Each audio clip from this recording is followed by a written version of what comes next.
Hello, viewers. How are you doing? How have you been? And welcome to AfroClick TV. This is your girl, Mamia. I'd like to thank you all so much for the love you've shown me so far. Thank you for liking, for sharing, for subscribing. Thank you for the encouraging comments. God bless you all so much. There are lots going on in our homes, there are lots going on in our marriages, there are lots going on in our families, and today's episode and the health issues, we're going to talk about the male reproductive health in the context of African marriage and family. Guys, before we go into our topic today, don't forget to like, to share, to subscribe, and to leave a comment. Thank you so much once more for being a part of this family.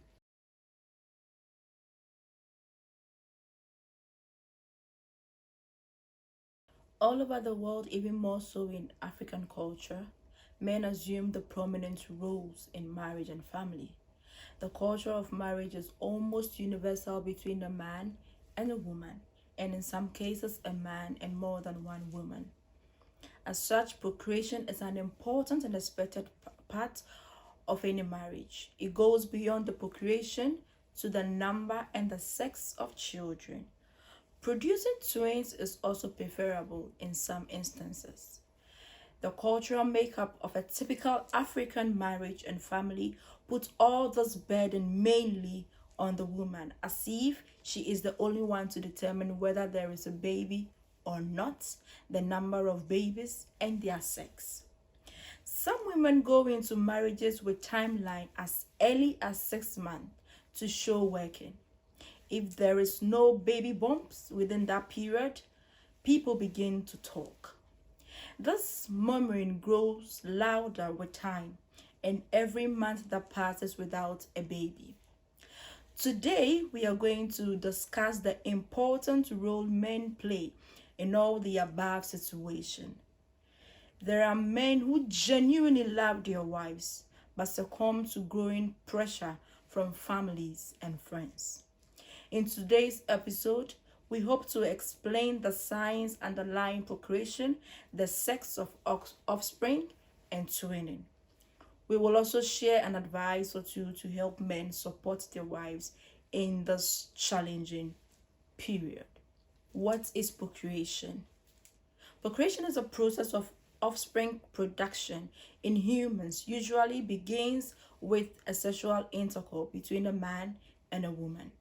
During this process, the man produces semen, which contains millions of sperm cells. These sperm cells be healthy and don't possess the ability to swim from the vagina all the way to the ovum or egg produced by a woman for fertilization to occur. Fertilization will not occur if any of the above is absent or faulty. It could be the absence or reduced quantity of semen, sperm cells, or unhealthy sperm cells, unable to swim to reach the egg. It could also be the absence of ovary or eggs. Okay, so eggs are produced once every month and stay only for a few days. So timing of sexual intercourse is very important. Some men have hectic schedules and only have sex with their wives only a few times in a month. This reduces the chance of procreation. Many families have suffered from this pressure of childlessness just because of this simple advice they did not get, and marriages have ended because of it. But fertilization is only the first major event. Fertilization doesn't mean a child would be born. The embryo, also known in its early days, develop into a fetus over several months. For this to happen, many factors come into play, some psychologically, some pathologically. It is therefore important that family activity seeking to procreate must continue with medical checks even after pregnancy is confirmed. Regular antenatal checks improve the chances of safe delivery of a healthy baby. We can see from the above that both partners have their own roles to play. It is though very important for men to understand this and seek medical help with their wives to know exactly what the cause or causes may be. It is very difficult for some men to do so because their ego cannot accept that they are at fault. But in a marriage, no one is at fault and both are at fault since you have become one. And it's fine to know as a man if you're a contributing factor in the ongoing childlessness. So now with this knowledge being known, who then identify the sex of a baby?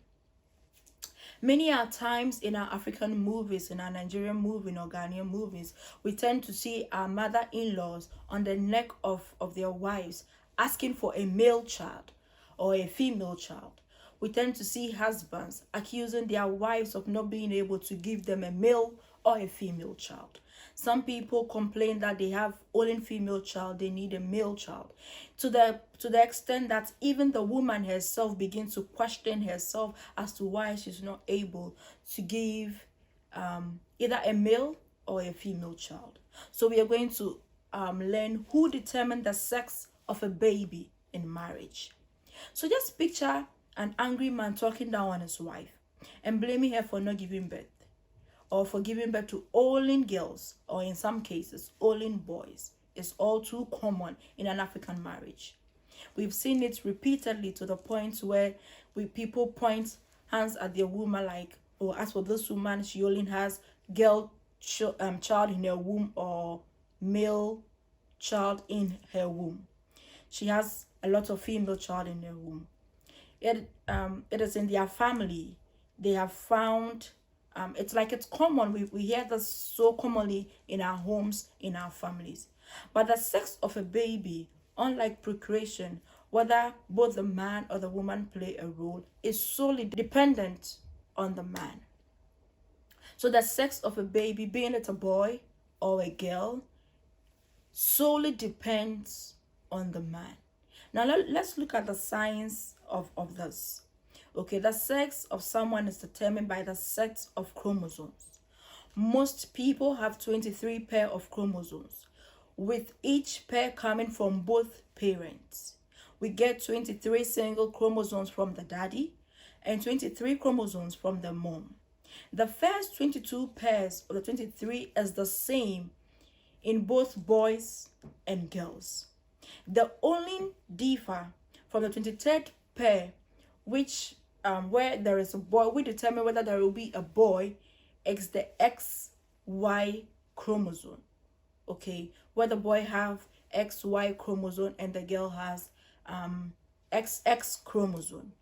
So in the presence of the Y chromosome, that is allowed the switch to a male. Hence, there is a saying, we are all born female. Okay, so the woman always produces the XX chromosome, and the man always releases the XY chromosome. So if we have the man releases an X, the woman releases an X, then you're going to have a female child. But if the man releases a Y and the woman releases an X, then we're going to have a male child. So since women have 2 X chromosomes and men have 1 Y and 1 X chromosome, the sex of a baby will be determined by which chromosome the man contributes to the fertilization process. Okay, so in the early stages of pregnancy, there is nothing like a male or a female child. But going to the 3rd week of pregnancy, that is when we are able to determine if this is going to be a male or a female child. That is when features of the baby begin to grow. Okay, so if the man contributes a Y chromosome, it will determine it will combine with the wife's X chromosome to produce a male child. If he contributes an X chromosome, it will combine with the wife's X chromosome to produce a female child. Okay, so simply put, XY male, XX female.